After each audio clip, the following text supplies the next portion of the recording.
We'll be making one tank of about 38 gallons of solution. Something definitely got in here and made its way around. I just don't know, man. We've got a lot of little tiny plants in here. It's kind of a fail there.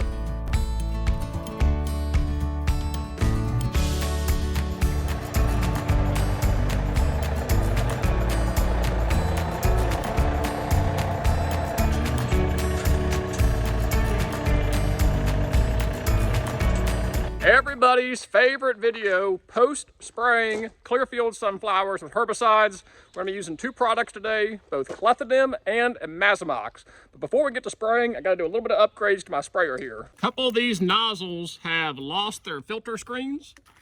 So thanks to Agri Supply in Garner, I've got some new filter screens here. All you do is insert this guy up in here. I've actually bought some blue tips. It's going to bump up that output.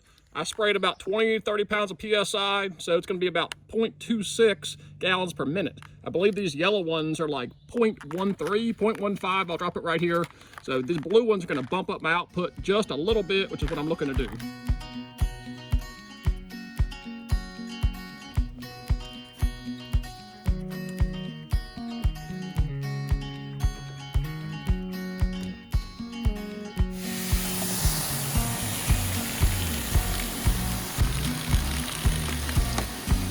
First up is imazamox. This is for clearfield sunflowers only. This is comparable to Beyond herbicide. Imazamox is the active ingredient, can be sprayed on clearfield sunflowers at 4 ounces per acre.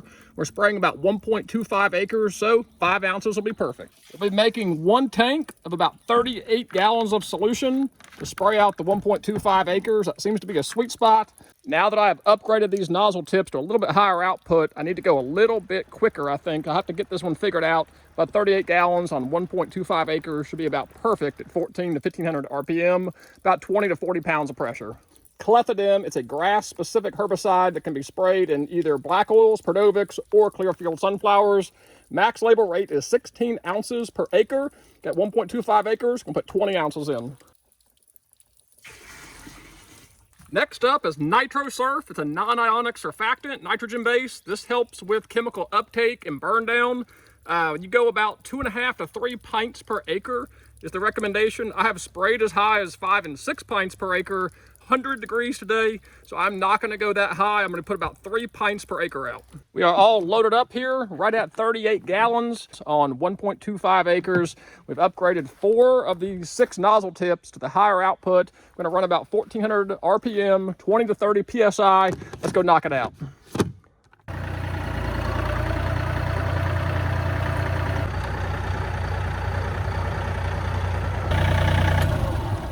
Last time we were out here, we were spraying the brown top Dove Proso field here for horse nettle, and I was worried I might have burned or hurt my millet. But it does not appear the millet is scathed even a second.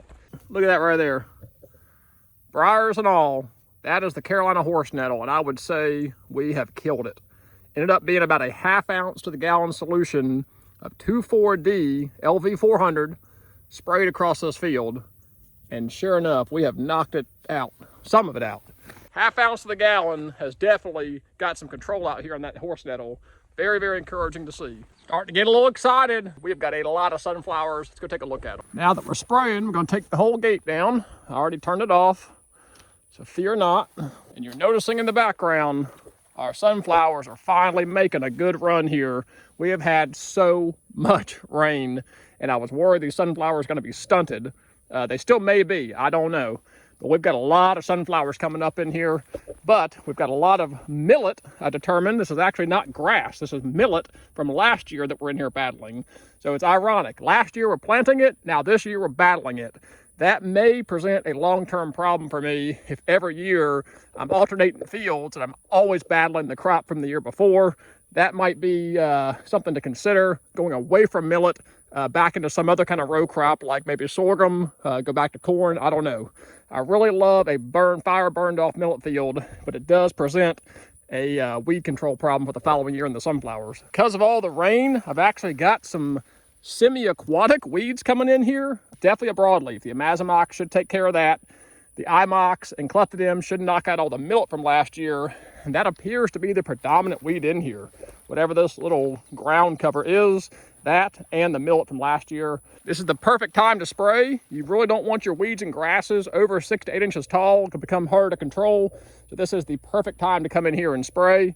The sunflowers, as you can see, are in perfect rows. So the plan is to come in here, try to straddle these rows the best I can. May hit a few plants in the corners I'm turning, but these sunflowers being in rows is going to make it much easier to come in here and post spray. And the areas I backpack sprayed a week ago are toast. I just wish I could have been able to spray the whole field and came back out here and showed you the whole field burned down, but it was just too muddy. It was not in the cars to spray the whole field, but what we did spray with the backpack got really good results.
There is a lot of predation at that upper end, and well, I noticed a section of the fence is broken. So I don't know if deer ran into it or what, but sure enough, right up here, I'll show you where the fence is broken. There's a lot of plants that have been eaten. And again, 38-gallon solution was perfect for covering this field. I did have to double back over a couple of areas, but I think we just got a really good spray on this, and I knew running over some plants would be inevitable.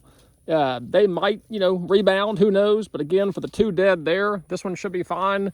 I'm planted a little heavy in here because of the double planting, so I'm not too worried about the 1 or 2 plants here and there that are off center.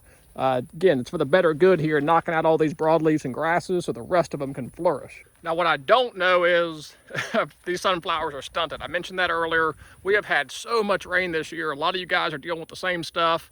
These wet years, you're going to have a lot of new weeds, and we're certainly battling weeds. A lot of millet in here from last year, grasses coming in. Just a really wet year. Hoping these plants aren't stunted. A lot of people are sending me photos of their sunflowers already blooming. Now, they planted middle of April, and we planted late May because of the rain. We planted May 10th, and then had to come in here 10 days later, about the 20th, and completely replant because of how much rain we got. We just were not getting germination. So I'm just hoping these plants mature out in time. I think we are a little behind here. Factors out of our control with all the rain. I just don't know, man. We've got a lot of little tiny plants in here. This is where the planter dropped 3 or 4 or 5 seeds all together. Closer to the break in the fence here, you can see we are completely nipped off this entire row. Okay, there's a deer track. Yep, and this whole section right here is eat up. Just shows you give them one little weak point, and I found out this fence has been off for over a week. I had to plug it in. I think between the broken fence here and the fence being off for a week, we have been infiltrated. Move my cell camera up here, this upper end, right where all this predation is, see if I can figure out what's in here. There's been a turkey on camera. I don't think a turkey comes in here and clips off the tops of these plants. Drop a comment if that is completely crazy to say. I've just never had a turkey eat out a sunflower field beyond just them eating the seeds out of the ground. There we go. I just unlooped it to get some slack here and just retied it together. Should work no problem. This wire's got all these little metal strands in it, and as long as they touch somewhere in here, that current will pass through there, which it should. But there we have it. We have post-sprayed our clearfield sunflowers. I am disheartened by all the predation in here and what appears to be some stunted growth. I got to get all that figured out. but at least we'll get some control over the grasses, the millets, and weeds that are coming in here. If you stop and look, the areas with the thickest weeds and grasses, the plants are the smallest. So you can tell that there's a competition issue there, all fighting for the same nutrients. So you definitely want to get your grasses in particular. They just create a carpet and really choke out these sunflowers. But that is going to wrap this video up in here post-spraying our Clearfield sunflowers. Until those next videos, really appreciate you guys watching. God bless and take care.